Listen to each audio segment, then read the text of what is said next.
everybody, welcome to episode 223 of Red Wings Rant, where tirades and impassioned pleas about your Detroit Red Wings finally have a home. Mike Rasmussen ties it up. No, well. Mike, we have El Sabaka being terminated. We've got our April wishes. That's right, after this game, Mike, we only have the month of April remaining. And my wife was thrilled to find out only one weekend day will we have off the entire month of April from Red Wings hockey. Outstanding news, babe. Guess what? Putting hours into watching that winged wheel coming ninth from the bottom, baby. Woo! It is just like a hard sprint, though, right? Like, we're going to get through the month of April. We can start planning out all of our draft episodes, and then wait, what am I doing? No, I'm jumping ahead. Time is relative, man. It's a sprint for us, a molasses-covered tortoise for your poor wife. So she can't wait for the month of May. Yeah, April's a quick month. I'll say that. March to me is the slowest month ever. Out of the 12, and that was such a dumb comment. I'm looking at some of my own tweets right now. So. Oh, don't do that. Yeah, don't look at your old tweets. It'll make you nauseous. Somebody shared our hot graphic. It's actually Professor MyBad, also known as Pete. Really enjoyed our graphic that we shared earlier this week. Mike, I don't know if you caught it. And We'll do this. We'll do a quick shout out to Pete. So we'll share his Twitter account. But this is, everybody in their podcast, they love to share the graphics that they made. So I went ahead and made this one, shared it on Twitter. So whoever wanted to have it on their phone, just go to @BOD Hockey. You guys can pick this one up for free right now. There's a watermark on it, Mike. I found that out today. You're supposed to put a watermark on your graphics, but it's black, so you can't quite make it out. I'm just kidding. What's that face in the middle, Matt, for the people listening instead of watching? Oh, right. For all the podcast listeners, this tiny little head of Michael Rasmussen. You guys. Hey, perfect for tonight. He got off his 13-game drought. Woo! Yeah, I think that's why Pete was sharing it. So. Silver thrown out there. Razmataz. All right, Silver. I think we have a future nickname for Raz going into next season. Razmataz, I'm in love. Performance Art. Hola, good to see you, my man. Performance Art wants to give us some money. He says, why don't we have a Patreon page? Mike? I mean, we like money. I think about money sometimes, but no, Performance Art, I have a great answer for that. We both have 9 to 5s, and I would only want to give you guys real like if we did that, we'd want to produce episodes, I think. Yeah, real draft previews and real free agency previews. Yeah. I mean, when we are ready to do that, we will give you guys you'll have an episode per 500 guys that are available for the draft. You guys will have. So if you want that, I mean, let us know. I just don't know if more. I'd need to know more people were ready to go, and then we would go ahead and. We want to have something worth charging for, I think. Mm-hmm. So we don't have that yet. We do put effort into these episodes, but we want to have, maybe something extra. You're like, oh man, I don't want to miss that. So we're still cooking on that. Speaking of which. There is a way to support, and I got yelled at last time, so let me move the microphone. Ooh, Red Wings Rant. Little sweatshirt there, man. I like that one. It's a little subtle. Yeah, I like that one. I'm going subtle. If you guys want to look like, you work at the backstage for Red Wings Rant, is how I've kind of been looking at it. Red Wings Rant, the tech crew, Yeah. You can be a roadie, Exactly. Do you want to be a Red Wings Rant roadie? Well, now you can. You can be a quad R, baby. Yeah. Make sure and it only comes in XXL. So I'm kidding. It's all sizes. I just figured, for the roadies out there, you got to go loose. Yep. Got to fit a bunch of picks and backup drumsticks in there. And Chewie. What's going on, Chewie? Jared wants to know if we're giving this away to Tristan. Jared, only 6 are in the mail for Tristan right now. I couldn't make it to 7. We might have to do a soft ban on Tristan victories here. Can we start performance art? If we start a Patreon page, the first tier subscription will be support Tristan's t-shirt charity, where we only send t-shirts to Tristan. That's it. We make nothing from it. It'll be more of a nonprofit, I think. Well, we got at least for us, we have a commercial in the Red Wings Rangers game, which is still 1-1. But I know we had some really weird news that we don't have any details about because we're still waiting for, lawyers to come forward. But the Red Wings fired Al Sabatka of the octopus waving fame. He's gone. He's out. He's been working there for, was it 51 years. He's seen quite a few decades of Red Wing hockey. Let's not forget that Al the Octopus, named after Al. Pretty huge. I don't know. That's quite a legacy to leave behind. Now, I'm okay talking about it that way right now. Mind you, we know nothing about this. Let's talk about what has been reported. He is terminated. That is a very strong word. We don't know why. MLive has reported that a source said that he was looking for an attorney. No confirmation from either side that there is any sort of litigation beginning, even from Al himself, who his only comment came from his representative, it said, who said he was appreciative of the 51 years and would love to turn in another 51 if possible. That's not verbatim. It's around that. It's pretty close. And then the what's the last part? Oh, right. There is nothing else. That's all we know.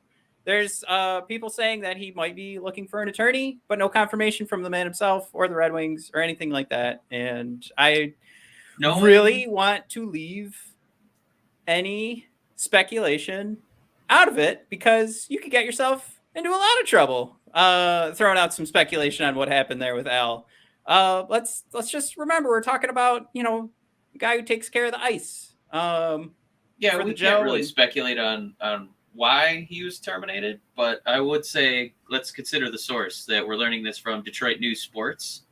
This isn't a press release from the Red Wings saying that, they've mutually agreed to part ways with Al Sabatka so he can go, on Lake St. Clair or something like that. It's not even on the Red Wings homepage. This is a news article. So it means that, I don't know, we're going to be learning a lot more about Al probably in the next few weeks here, I imagine. But kind of a bummer. Put it. Like, I want to say we're going to learn more about the Al situation. I don't want to say we're going to learn more about Al because that makes it sound like, I will say, man, if we can make one joke about this, since he was released, I can only imagine it was just recently his birthday. That does seem to be how the Red Wings work. I think we like releasing people on people's birthday. Yeah. That's the safest joke we can make about what we know so far. We can't give this a ton of time, but I know we wanted to touch on it because this guy made a lot of happy memories. He's around there for a lot of happy playoff moments. So definitely worth mentioning, but we do not have any breaking news. Right. And anybody who does might be lying to you. Here, check this out real quick. Look at Lucas. Damn. Great move. All right. That's all we can share. Because this time it's TNT. It's not Bally Sports. We got to be extra careful. We're scared of TNT. It's Turner Network Television. My God, they went up against Vince McMahon once. But anyway. Yeah. What are they going to do to Red Wings Rant?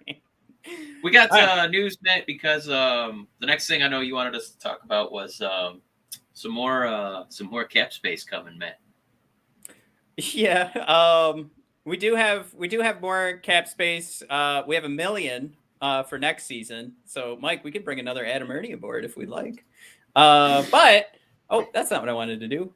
Yep. There I am.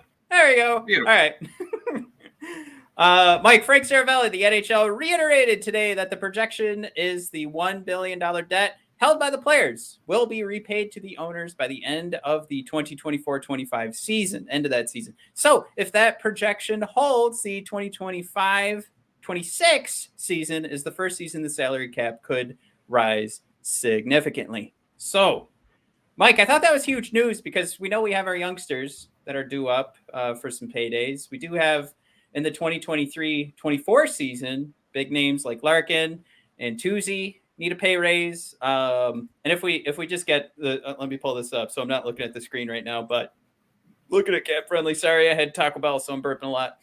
Verana's contract has to be figured out the year before. It is going to be Lucas's contract has to be figured out the year before it. Of course, that also means our boy Cider.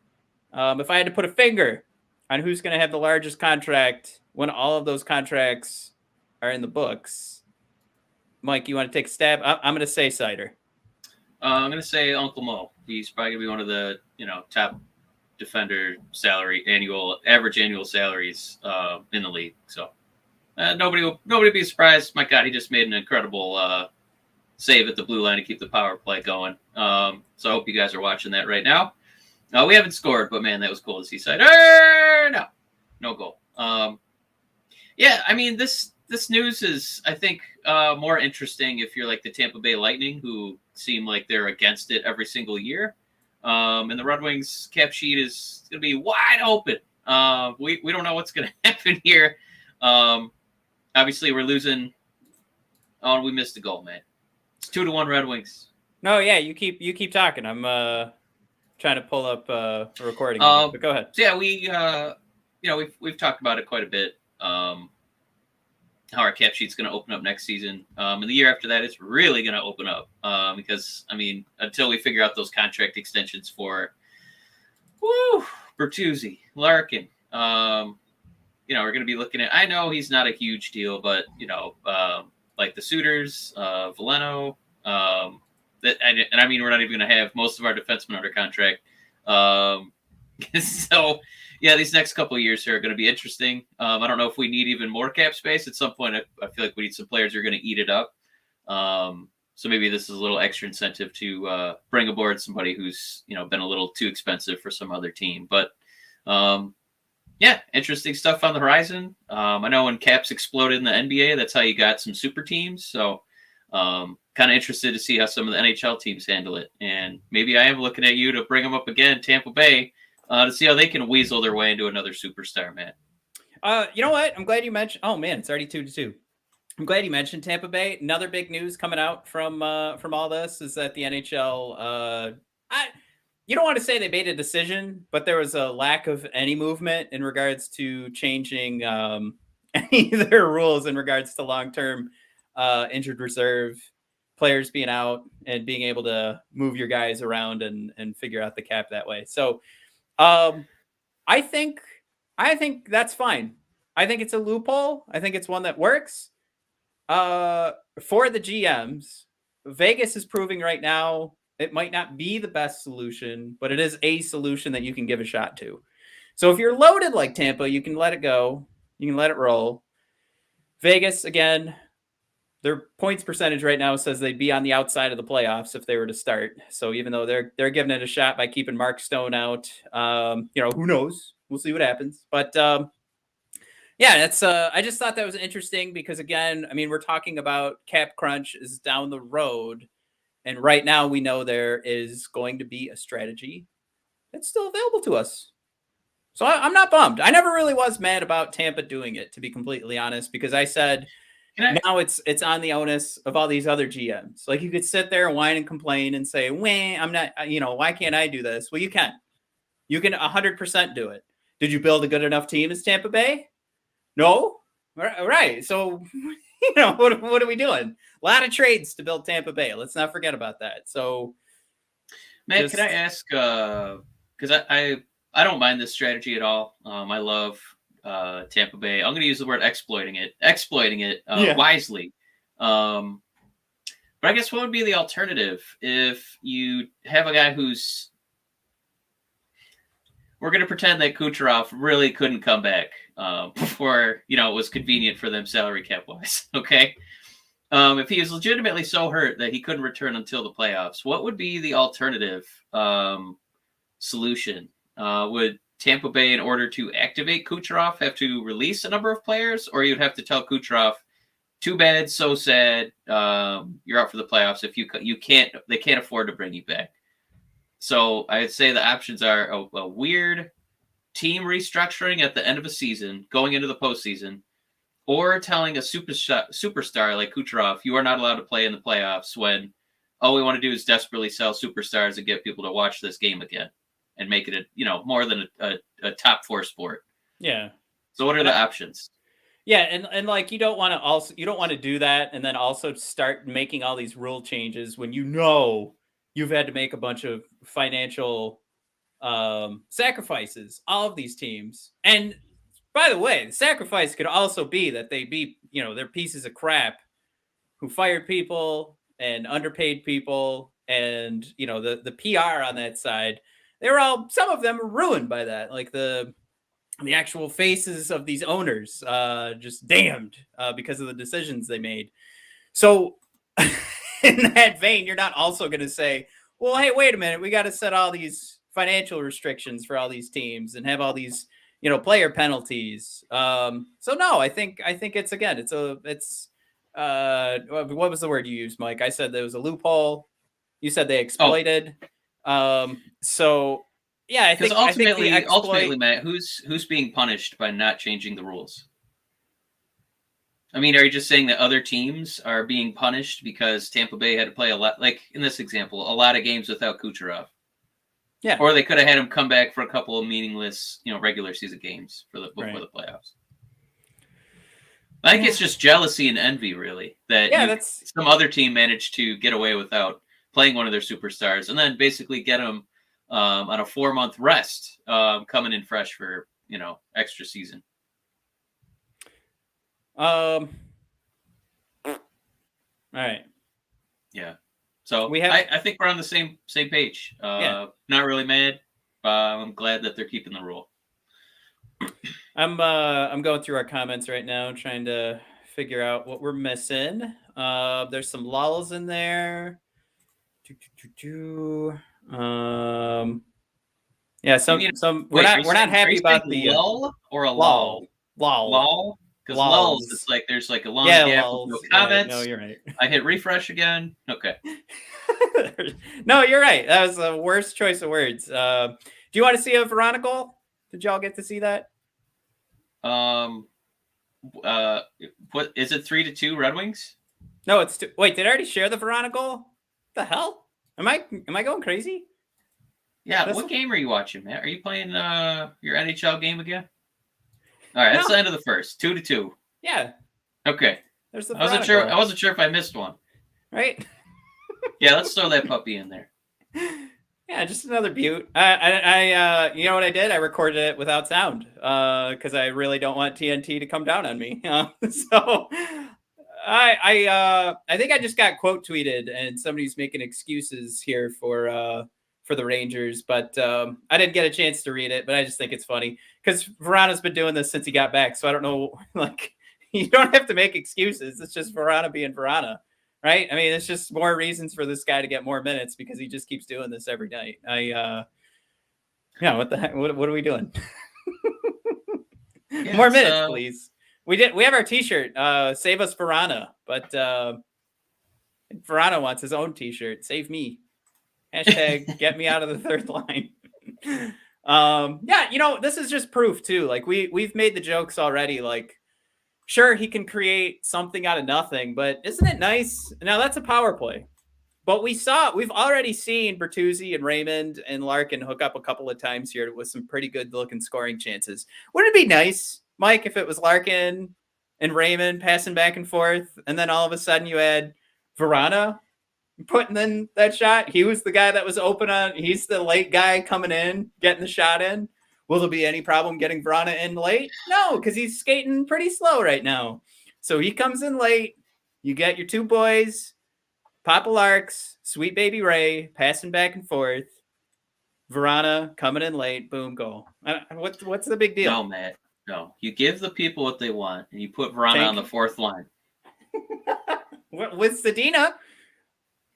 You put him with Zadina and Giovanni Smith, so you have no center, and you just see what happens. Centering. Yeah. Give them what they want. I want him to play 7 minutes a game. I want him to get mad, and we can trade him to Tampa Bay in 2 years. But kidding aside. To that point, another report this week from Frank Cervelli we didn't talk about. The kids, Mike, are angry at Jeff Blashill. Now, the report on this was, I think Frank, and again, this isn't verbatim, but it's pretty close. He was like, hearing that some of the youngsters in the Red Wings locker room aren't thrilled with Jeff Blashill right now. Now, Mike, again, taking some liberties here. Before you expand, what was the source on this? This is Frank Cervelli saying he's getting this from players, player agents. So agents are putting it out there. That's the thing. We have to make that assumption. Yeah. He doesn't say so-and-so called me and let me know that Zadina's upset. Usually if it's unnamed sources, it's people trying to make money. So I'm not saying it's not true, but I would say it's probably the agents helping get this story out. If it's true. I don't know what to do with it, and I hate to say it, but the best take I heard, Mike, was Darren McCarty earlier today. Darren McCarty had a good take? Yeah, he had a good take. I could probably pull it up, but I don't have the patience right now. But yeah, it was he said, you know Darren's delivery, right? Like he's already 3 or 4 words patient and pragmatic. He's 3 or 4 words into his own sentence before he starts talking. And so he gets asked about this on like Woodward Sports, and he's like, 6th graders. And everybody's like, whoa, all right, where's Darren going with this? Who doesn't love 6th graders? Who doesn't love a sentence that starts with 6th grader? My God. 6th graders. And then just all of Woodward Sports is like, all right, get the drop button ready. God damn. Why don't we have a delay on interviews? God damn it. I told you guys to delay these. He's got his own show. It's his show. It's the Darren McCarty Woodward Sports thing. So you still feel bad for that poor producer. Yeah. All right. Well, what was the take on 6th graders? Every day I have to do this? No. Do it live. So yeah, we should probably finish this thought. He didn't go to the next subject after he yelled 6th graders. He said, if 6th graders are complaining about the teacher, do you listen to the 6th graders and change the teacher? No, they're just 6th graders. They got to learn to do math, to do science. And then they can learn how to be adults, and then they can start to make decisions. So there's a lot of problems with this. Not to say that when I said it was my favorite take, that I thought it was the correct take. Yeah, I don't know. Can I push back on that? I mean, who's more important? No. This is my favorite take. Can I push back on that? Come on. Are you serious? Are you serious, man? Like, no. Players get coaches fired all the fucking time. What is he talking about? What the fuck is he talking about? A superstar player will get a superstar coach fired every single time. Nobody comes to a game to see your favorite bald coach in a suit. They come to watch the players play. What is he talking about? I don't know. I don't know. If I'm off my rocker, please in the comments let me know. But superstar players easily take precedent. And listen, that's not to say the Red Wings have just a treasure trove of superstars. But I feel like their words are going to carry a little bit more than Jeff. Apologies to Jeff. Well, it's super inaccurate too to just call any guy who's in his rookie season of the NHL a 6th grader. But no, I mean, this is still, I'll dig my heels in. This was my absolute favorite response to this is just yelling out 6th graders. But yeah, I do still think there's something we have to think about with this early and how bad this team is that, to kind of throw a fit for, only blaming it on one side. Because we've seen some huge blowouts, Mike. You try to put a finger on it. And honestly, it has to be motivation. It's a collection of things. It's not just the coach is bad, so we lose 11-2. There's a lot of things that go wrong to get to 11. But I still want to land on, I think where my feet are going to land on this whole subject is I think players get mad at their coach a lot at every level. Yeah. So I don't know how much you even need to care about this. And he even qualified it to say only youngsters. So that means there are people on this team that aren't mad at him. So, like, what are we doing at that point? I mean, it's listen, it depends on. I can't say it enough. Depending on who is upset, that's what makes a difference. Here we go. Performance Arts got it. Performance Arts saying every team in the NHL that article could have been about. There's always young players who aren't happy on every single team. Absolutely right. But you know what? If Mo Cider said, "I am tired of Jeff Blashill. I don't like how he coaches me," he'd be fired in a week. If he publicly came out and said, "I'm so effing tired of going in the locker room and listen to this guy. I can't do this." But, I don't think Cider's that kind of personality. He hasn't shown us that he's that kind of personality, or he's even remotely upset. I'm just throwing out a hypothetical example. Yeah. If Cider or Lucas Raymond said that, I sincerely doubt that Yzerman would be like, "Hey, that's my man Blash. I mean, nobody gets a 38% win percentage like Jeff. So Mo, I'm sorry, you had a great rookie season. You did win the Calder, but you're out. You're a cancer. There's no way. No way." I was just really distracted by Paul Bissonnette making the craziest face on TNT. Yeah, Performance Art, even with that comment though, he's still got his prediction. He says it's Zadina. It's Zadina. Yeah, I mean, I don't know. If anybody would be Zadina's agent trying to get my man his bag. But I mean, floating out negative thoughts about the coach and pushing the blame elsewhere, I don't think is a move that's going to endear you to somebody like Yzerman, who's all about company men. So if it is Zadina, we don't know who this is actually about. The source, didn't really go that far. But it's something that you usually do float out in a contract year. That beautiful Zadina guess. Matt, as you like to say, chef's kiss on that one. Aw, that's nice. You listen. Oh, you know what? You're wearing your Pistons shirt. Did you see Durant today? Sidebar. That was a really cool comment talking about sixth graders. To kind of pivot away from that. Yeah, a good comment. Cocky journalist just said to Durant, you guys kind of embarrassed. Paraphrasing, but you guys kind of embarrassed that you had a game that close against a team like the Pistons. And Durant kind of made a face and was like, "What are you talking about, man? That's a young team. They've been playing really well the last couple of weeks. That's a team of professionals over there. So no, we don't look at a team like the Pistons. We try to play every team, the same." So he totally was dismissive of that condescending question. And bravo to cool. Durant. Yeah, it's official. Durant to Detroit next season. Yeah, NBA championship. Here we go. Yeah. All right, so point of the show, everybody, time to participate. We want to get your wishes for April, but we have our wish list that we've created here as we roll through the Red Wings game here. Again, 2-2 against the Rangers. For all the podcast listeners, of course, you already know what happened. So you know if in an hour and a half we're going to be super happy or super sad.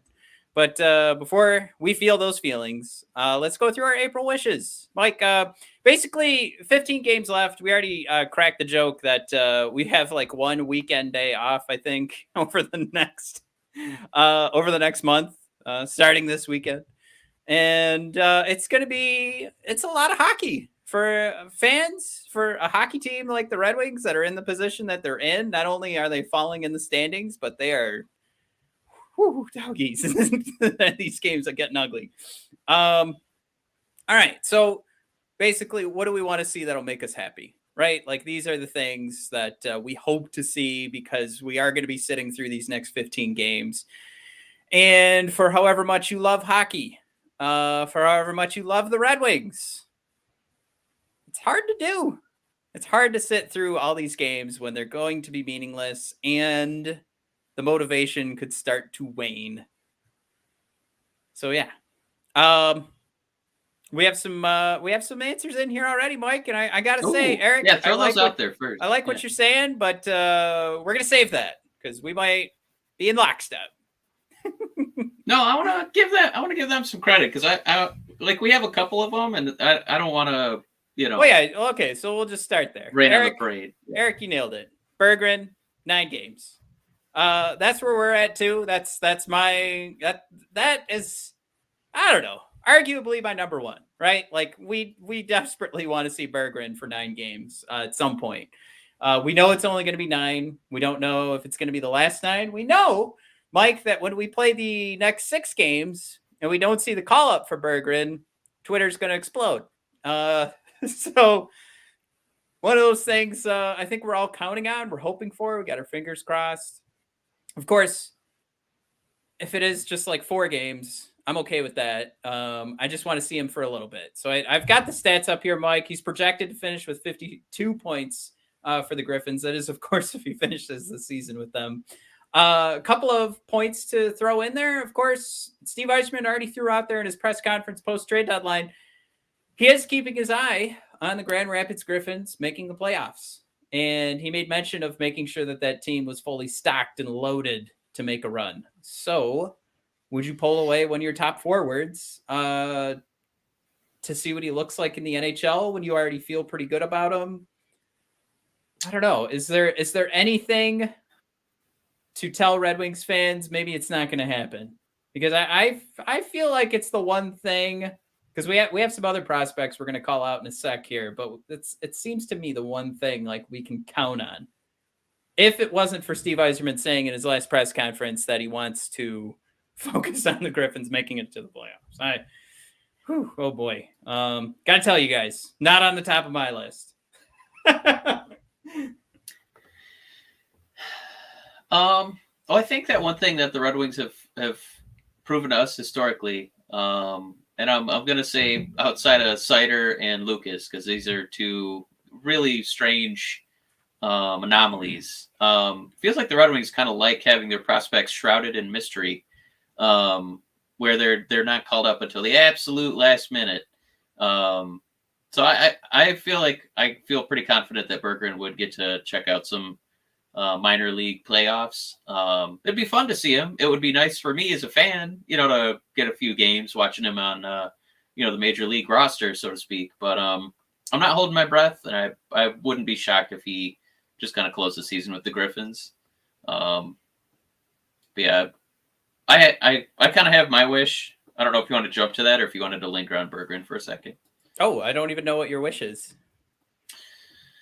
So the past couple seasons, I know it's not a reasonable expectation to think that all of your best players are going to be healthy and available, but it feels like we haven't quite gotten that real hard look at what the Red Wings look like when a season is still, in question, how you're going to turn out, whether or not you're going to be playing for the postseason or playing for the off season. Whether it's, Mantha getting injured for an elongated time, Larkin for an elongated time, Bertuzzi for an elongated time, Vrana for an elongated time. It's a long list. And I would just like to see what a fresh slate, robust, generous offseason looks like. And the Red Wings not have, one of their top 6 guys, have to go, 2, 3, 4 months without playing next season.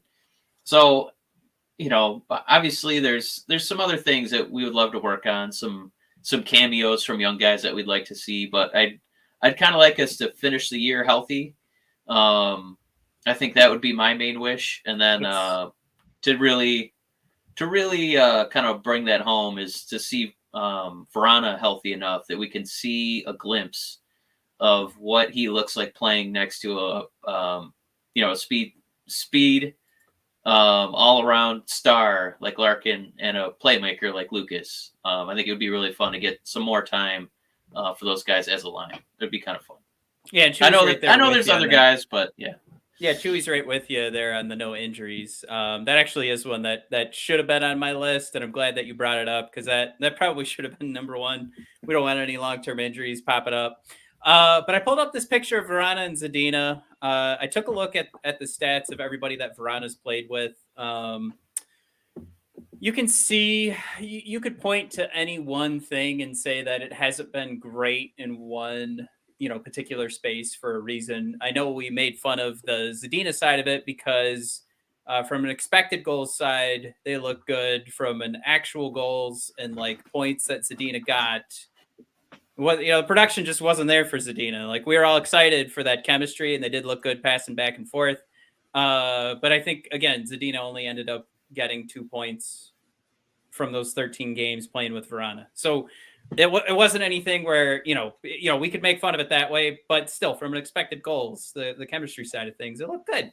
But yeah, we just talked about Vrana earlier and locking in that that power play goal. That's something we don't have to wait for the power play for. We've seen Lucas and Larkin going back and forth in this very game and lining up Bertuzzi. We've seen, we could just move him up the list here on which players he's playing with to try and generate some scoring 5-on-5, because it is nice that the power play looks good. But I mean, come on. We don't need to play this game. We don't need to pretend that, he gets that space because it's the power play. We've seen him generate his own scoring chances on his own. And we're not the team right now that needs to pretend that we need to spread the offense. Because what I saw was Lucas and Larkin and Bertuzzi going back and forth and not finishing it off. So give me Verana. Just throw it together just one time. I just want to see what it looks like. I just want to see, if they put up no goals and it looks the same, then yeah, just keep it rolling and spread them out. Let's spread the offense, but just for funsies. Let's see if Verana can get some of those passes on 5-on-5, right?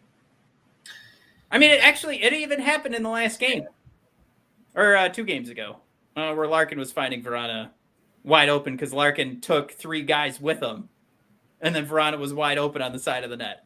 So we already have seen it in practice when in the middle of a line change, and it's because Larkin can bring 3 guys with him. Come on, what are we doing? Let's stop being silly. Let's stop playing this game that we need to spread the offense. Stack up the first line. Stack up the first power play. Let's just put some freaking goals in the back of the net. So when it's 11-0, I can hope for 11-4. That's all I really want. Right? Yeah, I mean we've pined about it all season, and we didn't pine to see pretend depth because he happens to be on the third line. No, I want to see a sizzle reel. I want to see if this guy looks like what he's cooking with our best players, because he is one of our best players. He's arguably got the best shot in the game. I'm going to go ahead and say it. There, I said it. Now, Cider just teed up Bertuzzi here to make it 3-2. Beautiful. So, I mean, can we talk about 2? Can someone confirm for me, is Verana out there on the first power play? Does that mean he's also not getting that chance to play with Cider as well on the first power play? That's all I want to know. Was he out there with them? Because I see him giggling on the bench with Tuzi, but yeah, I missed that whole goal. All I saw was the replay there. I'm trying to catch it. My stream is still loading.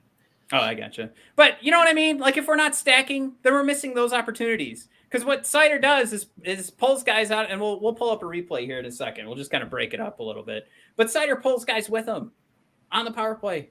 So what does that do? Makes an incredible amount of space for everybody else because everyone knows to watch out for Cider already.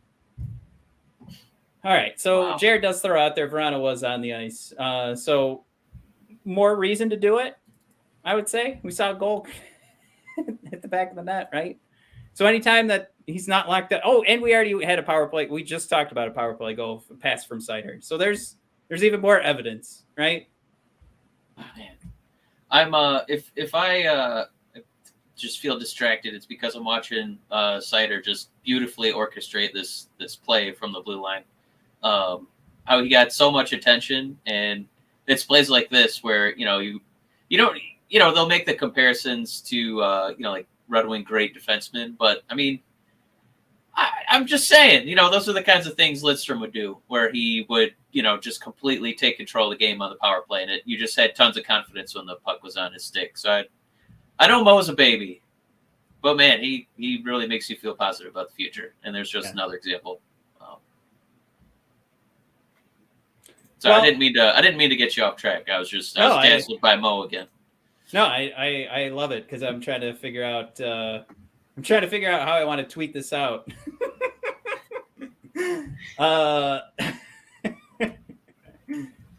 So I'm saying, what do we think about this, Mike? We'll do this live. Cider is a composer back there. Everyone just feels like a note. Feels like a note in his work of art. What's that? Everybody likes it when I really grease the wheels there.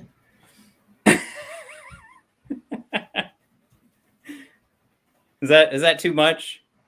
Did I grease his knob? Is that what I did? Did I not grease the wheel? I'll pull back a little bit. You could do Vivaldi composed the Four Seasons. Michael Giacchino composed the Batman. Mo Cider, the Red Wing power play. All right. Once this loads up into Twitter, we can maybe take a peek, even though we've kind of dissected it. You guys can let me know if I pronounced Vivaldi correctly. Now, how do you do that in the chat? How do you? You might have to go to Merriam-Webster for a little help on how the vowels and consonants are going to have to be a little harder, softer, the right emphases on the different syllables. Thank you. Yeah. I don't know if we have any more contributor wishes for the team. Oh, we do. Yeah, let's just we'll take a quick peek at Mo just doing his thing. There's Toozy ripping his shot, but I think this will queue up here in a sec. It'll start over, but this is just Cider. I do have to say, I am glad that you have Vrana now on that first power play. It just gives another opportunity for us to make more space for a guy like Bertuzzi to throw it at the net. But yeah, I don't know why you weren't stacking these power plays before. It just didn't make any sense to me. So I got that. But still, give me my 5-on-5 lines. That was primarily where that conversation was supposed to go. All right, what else do we have, Mike? We had some stats for Verona, but I think we made our case. It was mentioned earlier, and I got to pull it up here. Oh, wait, did I even share that?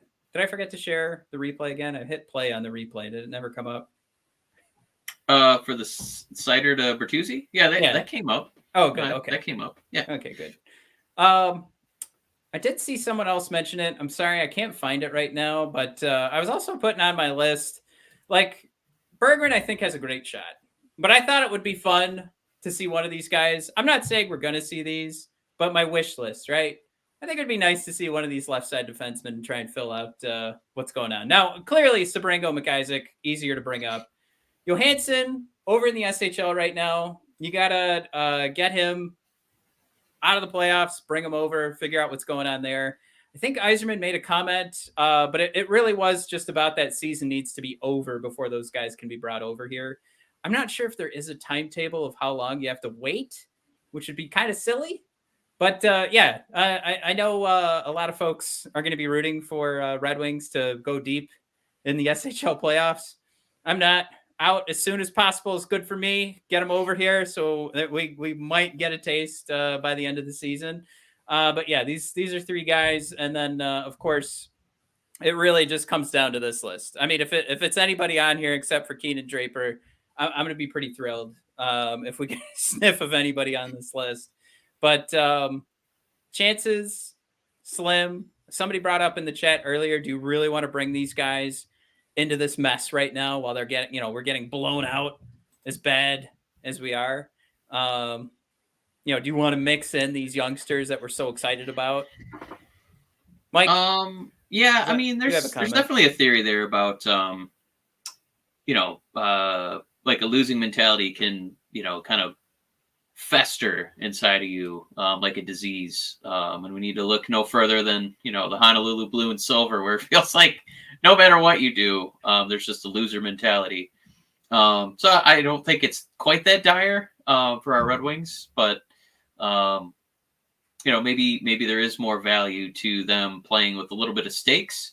Even if it is abroad or in the minors for playoffs, rather than kind of slogging through some meaningless regular season games where I'm not even sure what kind of effort you're getting from the opponents playing the Red Wings at this point. So yeah, it's an interesting debate. Selfishly, I think we all want to see those guys, but it probably in their careers and for their development to kind of stay away from this bucket of yuck right now and let them feel, let them know, get a little taste of what winning's like, and come into a clean slate next season.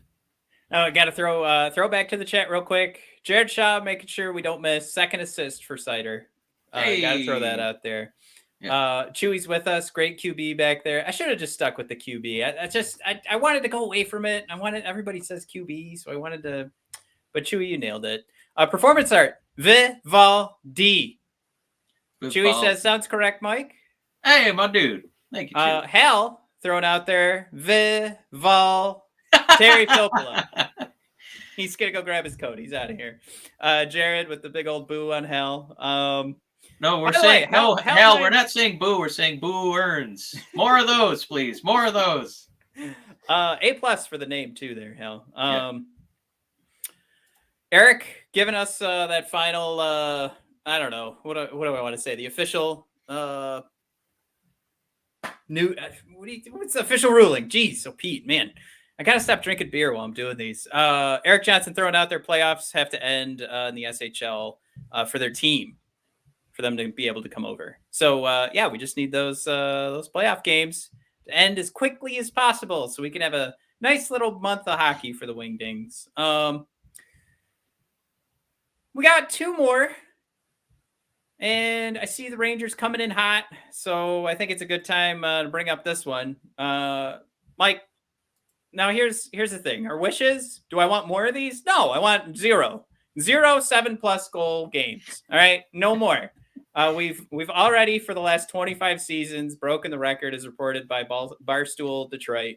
Last 25 seasons, it's the 2021-22 Red Wings that have allowed 9 different games with 7+ goals allowed in a game. That is a mouthful, but it is also ugly.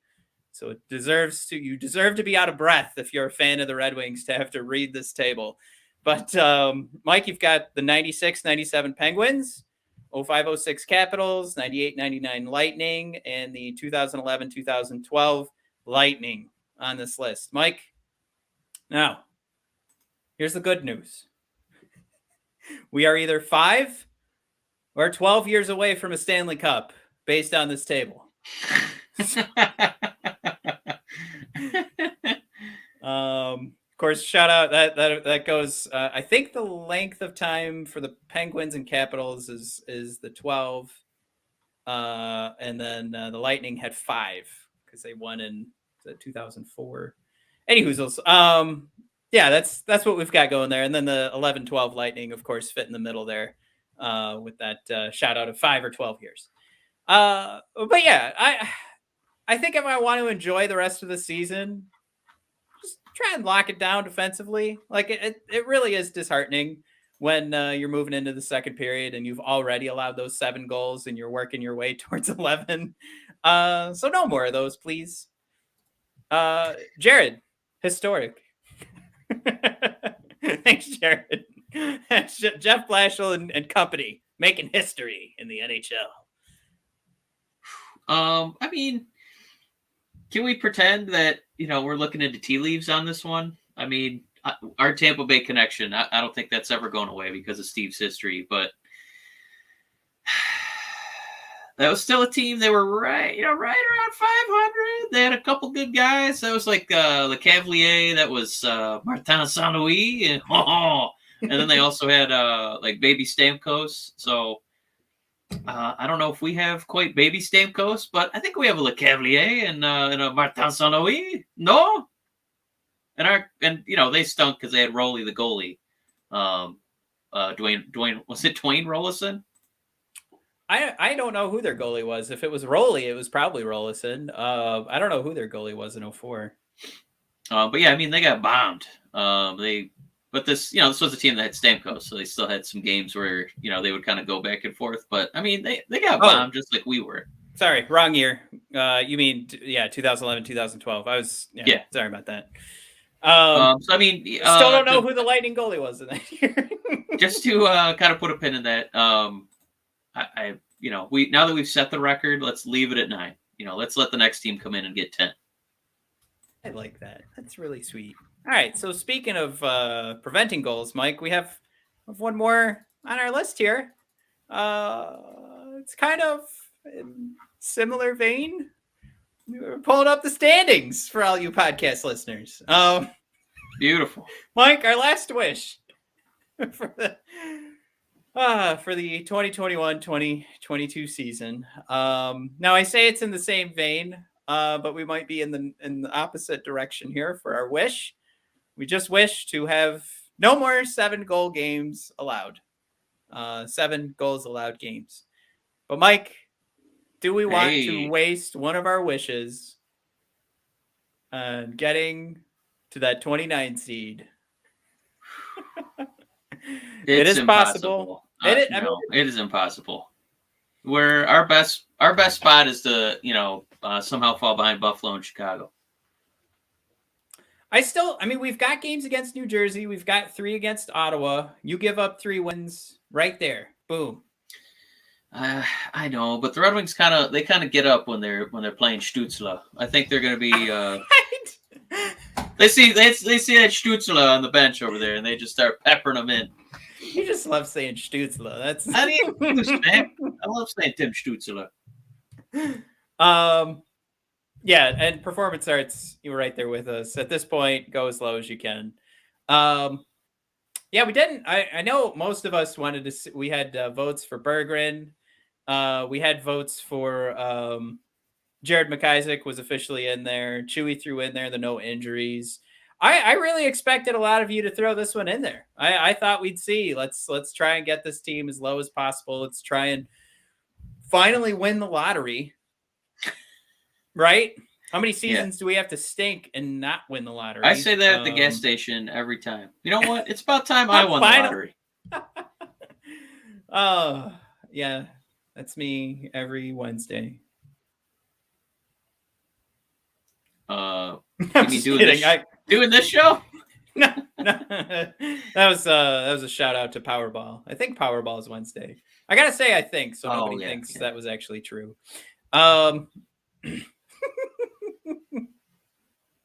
All right. There isn't really too much else to throw in there, but that we do want us to go down. I do think we have a good shot of moving down a bit. Maybe it is getting below Buffalo and Chicago, and we hand over some wins to Ottawa. So maybe we can head down one more spot. That's maybe we can hit 27. New Jersey, they've got some goal scorers. You got Hughes on there. You got some good movers. You got some. I know. Momentum wise, it's pretty bleak, man. Look at those last 10, right? We're running out of time to screw this up. Buffalo's 6-2-2 in their last 10. Detroit's 2-6-2. So there you go, right there. It's basically our seed. So that's one team. All right, Chicago 4. I'm kidding. I'm not going to run down that list. Okay, not the happiest episode. Not the unhappiest episode. I got to refresh so I can see some of these highlights here. We do have, let me read Hal's question here before I pull it up. He is disappointed with Hronik's overall form this year. How do you guys see his future with the team going forward? Is there more to come, or is he at the top of his development curve right now? Hal, that's a great question. And part of the reason when we were talking about the trade deadline and everybody was talking about, let's get Bertuzzi out of here and or Zadina. I was the one who was saying, why don't we get rid of that affordable Vrana contract? Like, you can make the argument that he could still develop into a stronger player. You put him on a team with stronger guys around him, and that'll help him. He'll be elevated by that. Get a good culture, get a good coach around him. Really just find the motivation again, right? Like these guys have to motivate themselves. Let's not forget that. And it's easy to not be motivated by the situation they're currently in. So I was thinking he should be moved. I think it's a contract that won't hurt too much. And you got a guy that can play, has shown that he can play in all situations. Is he great at any single one of them? Is he amazing? Definitely not. Is he great? He's shown like sparks. There's been instances. But I think ultimately you're looking at a guy who I don't expect to be a top pair defenseman for any team. And really, I think if you're moving him at any point, if he's, oh man, Rangers just tied that one up. Looking pretty easy. Was that Panarin? Whoa. But yeah, he does feel like a guy that's going to get moved to a team at some point they need to shore up on the defensive side, and that's going to be the guy they either carry with them to like fill out a bottom pair. I mean, you're looking at the Tampa Bay Lightning. They're not in need of a Filip Hronek in the top 4 anywhere. Maybe not even in the top 6. But it's one of those things where if a team is looking to finish this off, they're looking at their playoff run, their Stanley Cup run. Like that's a guy that could fill a hole somewhere in your 6, probably in your bottom pair. So that's where I see him moving eventually. I just don't know how many years it's going to take, because I don't think this is a guy where it's like career Red Wing. Like, it's funny, when I was younger and I used to watch Lidstrom, and then I'd get mad at Kronwall. And then only later in growing up did I realize how great Kronwall was. And it was because I watched Lidstrom my entire life growing up. And I just said every defenseman had to be Lidstrom. So whenever they weren't perfect, I would get angry. So I think we're in the opposite situation right now. I think we're surrounded by dog crap. And Hronek gets a lot of praise for the points that he's put up. Yeah. By some beat writers for the Wingdings, but I think it just has a lot to do with somebody's going to score on this team, right? Like somebody's putting up these points, and he had the most minutes. But do you look at Hronek and see the difference? Like see him making the difference that we clearly see Cider making? No. So I would say in Hronek's defense, when he was asked to listen, we got absolutely nothing. We're going to have to ask you to play like 23, 24 minutes a game, be on the power play, be on the penalty kill. He said, no question about it. Put me out there. I'm ready to go. And he did put up, some decent numbers. But I think what you're seeing is it's not that he's, like a horrible player and he needs to give it up. He's just not Mo Cider. And it's such a, noticeable difference from a guy who, man, I don't know what the limit is for Cider. He could be one of the greatest defensemen of all time. The way he's been playing in his rookie season, he affords you that accusation of hyperbole. Like he's been that good. So it kind of feels like by comparison, like Hronek, no, he hasn't been a wunderkind, like Mo has. So you take away his opportunities. He doesn't get as many opportunities to quarterback like Mo does. But, when Mo quarterbacks, it's a, more productive shift for everybody on the ice. So it's got to be incredibly frustrating for Hronek to feel like, I was the number 1 on this team and now I'm arguably like a 5 or 6. So I don't think that we've necessarily seen the best of Hronek. I think that what he needs to do is kind of figure out, his best role is probably to be like a 5 or 6. And to not get so frustrated about not getting 1, 2, 3, 4 minutes, be that that top pairing defenseman, because he's still got skills, he's still got things he's good at, but with some of our younger guys in the pipeline, I mean, with Mo kind of showing you what it looks like to have an upper echelon guy, I think you just got to change the expectation a little bit, and then kind of refocus a little bit. And it kind of feels like if I were him, I would be discouraged, right? I would kind of feel like the confidence is shaken a little bit. All those opportunities that I had are basically gone. You know what I mean? Yeah.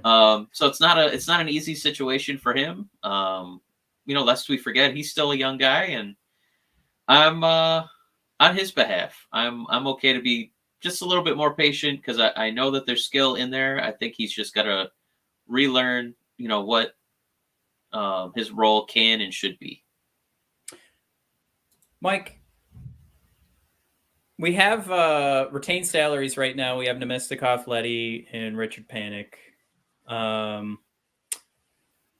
Those will be off the books starting next season. Would you eat 2 remaining years of Filip Hronek, half that salary, make him an easier move, get him out of here, get some draft picks back?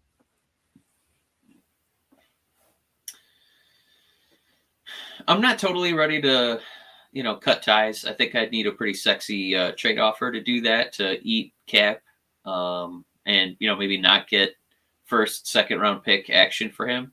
I'm never gonna. He's not unmovable or untradeable for me, but I'm willing to be a little bit more patient. I'm not ready to quite cut ties with him. I think he just needs maybe a new coach, kind of showing him a new viewpoint, and then kind of relearn his role.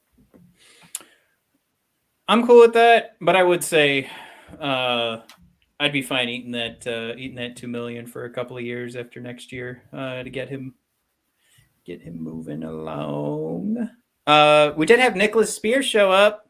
He just wants to have fun watching Wings games. He's got his April wish in there. Hasn't been lately. Nick, that is the best, nicest answer I think I could have hoped for. And I love you. I didn't know how to end that statement, so I love you now, Nick. You just went Patrick Starr on him. Got it. I love you.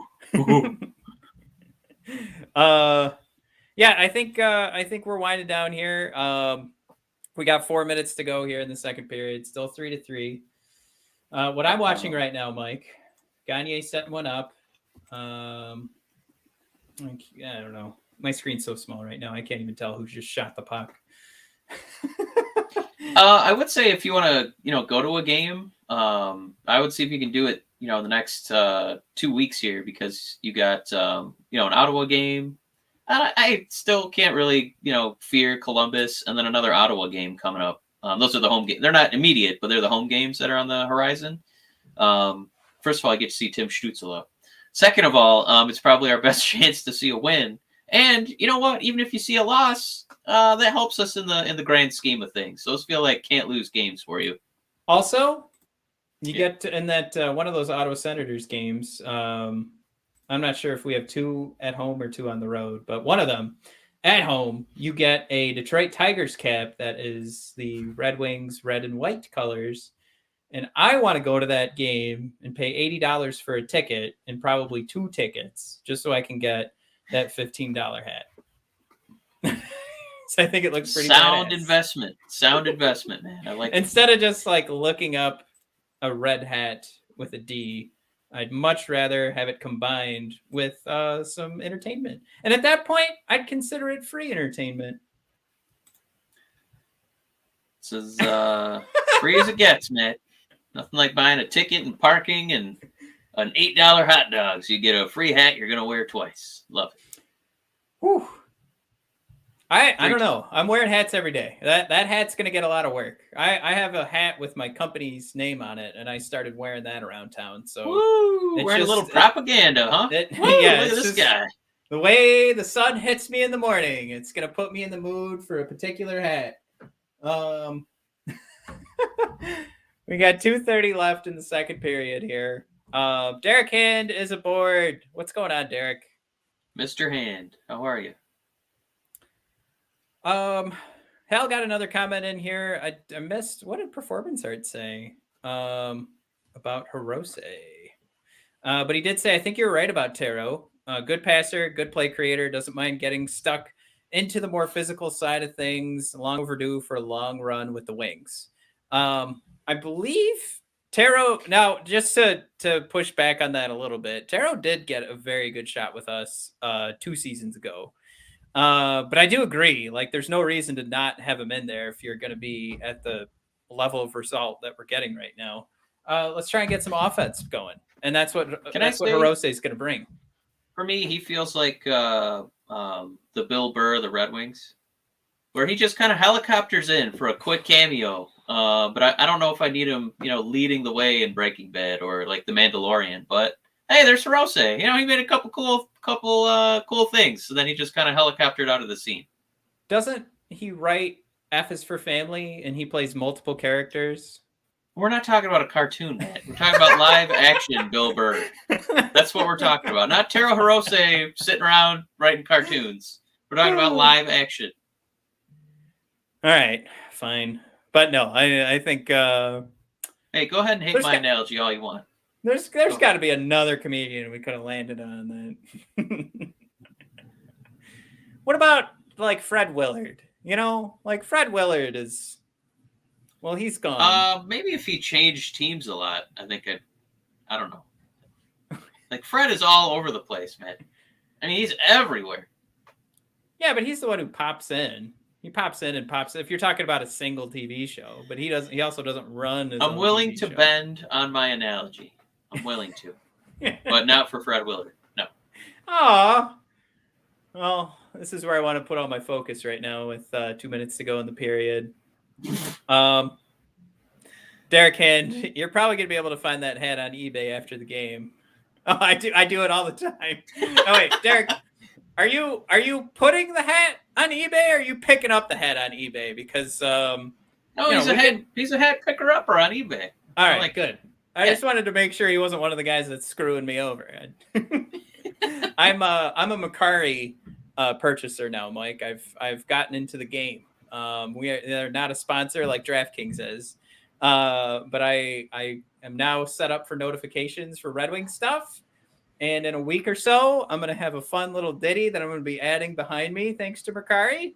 So I don't want to give it away yet because I'm pretty psyched I got it. That brand name is really throwing me off because I keep thinking you're saying McCarty.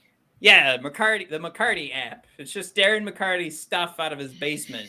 He talks about sixth graders. Fun stat that TNT just pulled up, Matt. The Rangers, the number 2 power play in the NHL. Yeah. Red Wings, the number 32 penalty kill. Woohoo! Yeah, we did it. Yes. Feels good. Well, let's do this. Podcast listeners, they like hearing about games we got coming up. So while we're waiting for this period to end, we did want to run through the whole second period. I just got to make sure I'm caught up too. The second period. Oh, what a whiff by Panarin! What a loser! That was nice. I appreciate that. That was a beauty. All right, so the backup goaltender definitely fat-fingered that drive into the middle of the ice, too. That was kind of a weird knuckleball. That was a little Steve Sparks action, if you guys remember him. Uh-oh. Tristan's here late. Tristan, tell you what.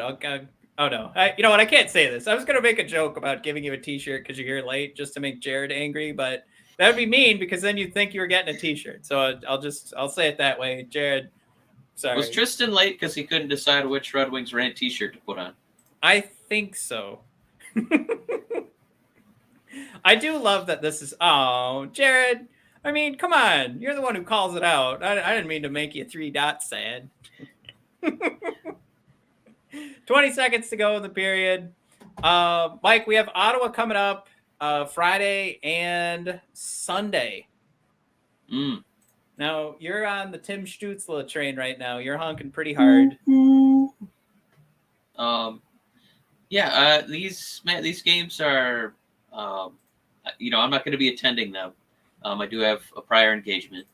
But, I mean, these are win-win entertainment experiences for you as a Red Wing fan. You either get a win, you get to see Tim Stützle regardless, or if we lose, Matt, we're moving our way up. Well, I guess moving our way down in the standings. So this is a win-win-win. You get 3 wins just by having Ottawa on the schedule.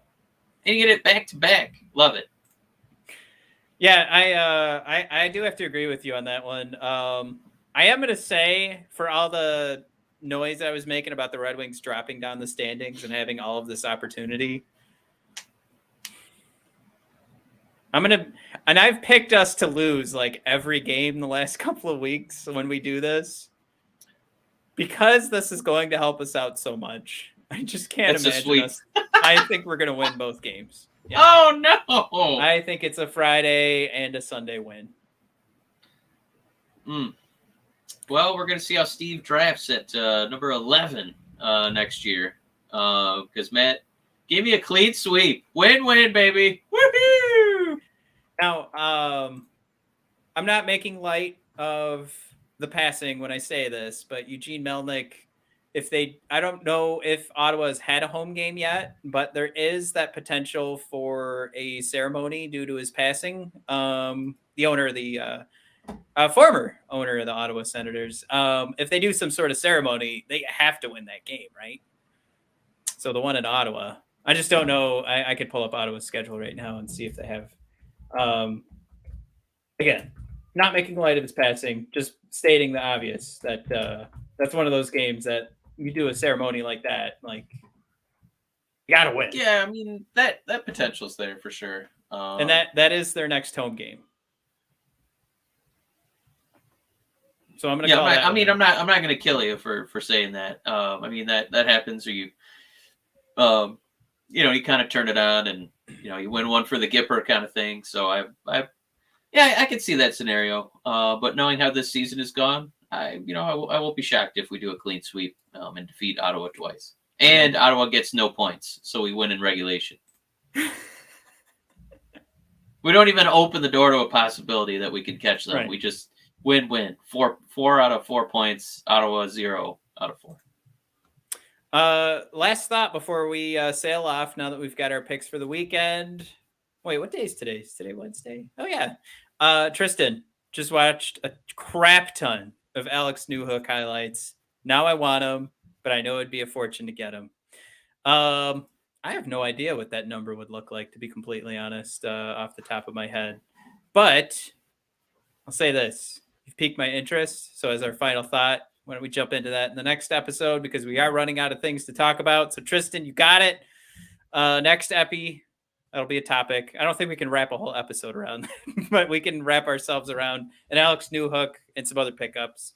So we'll take a look at that on Sunday. Guys, if you have a second, you can hit the like button for us as we sail off here. I woke up my daughter again. She's screaming right now, so I'm going to go help her get back to sleep. You're trying out scream her. Yeah, I'm just going to go in her bedroom. Yeah,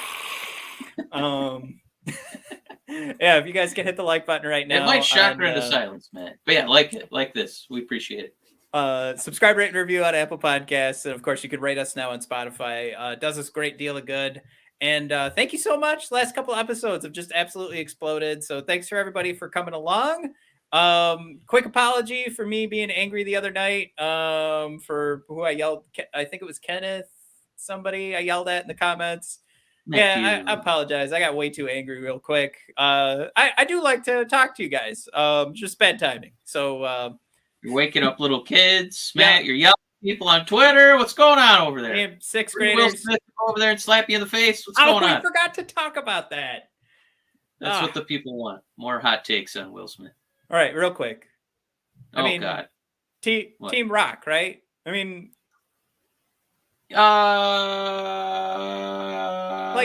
Team No Violence?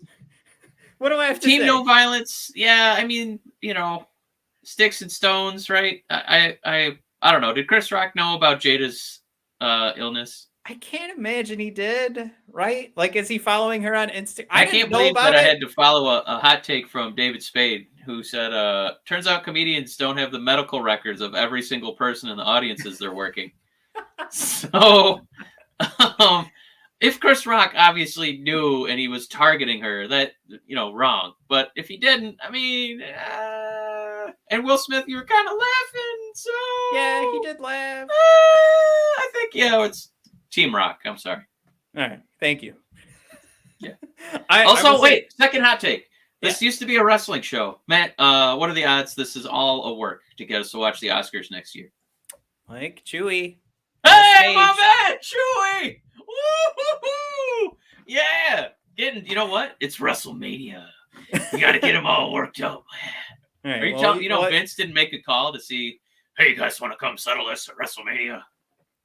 There had to be one call. While you guys are getting jiggy with it, are you really gonna tune in to the Oscars next year, thinking, ooh, who's gonna get punched this year? No. You know what? I am. You know what they're gonna try to do? They're gonna have them try to present something together. Right. If they don't, that award shows have gone down the toilet, and if they want to get eyeballs on it, they should market that. I don't need to watch that. I only ever saw it on Instagram. Like, I don't watch the Oscars live. I just me neither. But if you told me there's an opportunity for Chris Rock and Will Smith to be on the stage again at the Oscars, you goddamn bet I'd be watching that on TV. I'll watch it later. I can't do it. Old stick in the mud, man, huh? I'm just saying, it's not working on me. I'm not it's not staged. Chris got slapped hard. And I mean, let's talk. I mean, it's just way to take a slap. Yeah. All right. Yeah, I'm firmly standing on. You look like the Undertaker in like 1992. He didn't flinch. That was awesome. I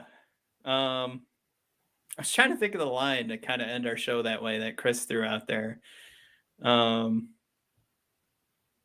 What is it, like greatest show or greatest night of our lives or something? And then I can't end it with it now because I already called it. It was like the greatest moment in television history. Something like that. All right, guys, thanks for tuning in. Hal, thanks for the shout out on the great show. Thank you, Hal, for tuning in. Yeah, thanks, Hal. Shout out to Tristan, who's team nobody, and gotta respect it. Solid team, solid choice. Yes, it's a solid team. Because obviously, who gives a shit? Yeah. Does not matter in the grand scheme. So, 15 would be let's sail off into the sunset, and we'll see you guys on Sunday. All right, see you guys. Peace. Stutzel.